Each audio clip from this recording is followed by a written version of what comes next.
I'm Carrie of Carrie and the Baking, and this series is about how God sought after me through baking. This is phase 2 continued.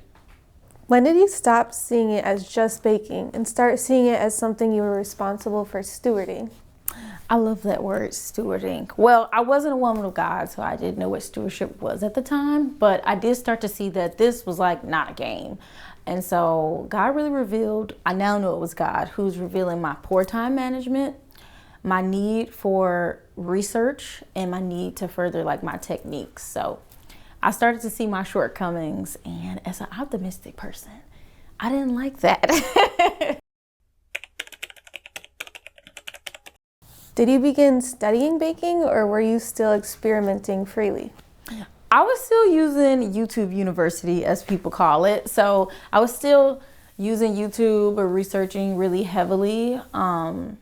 I started to study technique and practice it. I was failing. It took me so long to get a cake smooth. It didn't like make any sense. And it was still like not really smooth. I was kind of scared of the turntable, if you will. Like, I don't know. I was so scared of messing it up that it was just coming out bad.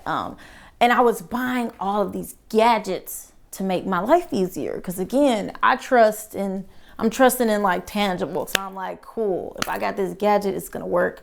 So there were cake discs, there were different cake pans, different scrapers you can use. I was investing in so much that I don't even use now because I know how to kind of just do it with my 2 hands now. Some may say one's profession can become their identity. Was this the case for you? Absolutely, and I did like it at that time.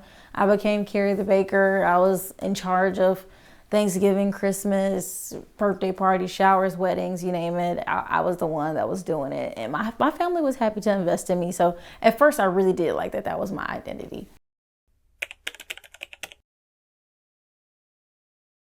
Did the process of learning to trust and follow instructions in baking teach you anything about patience or self-control, discipline beyond your craft? I would say definitely. It taught me early on accountability, that if the outcome depended on me, if I didn't advertise myself, I was sure not to build clientele. If I didn't practice, I was sure not to get better at technique. And if I didn't plan, I was sure to fail.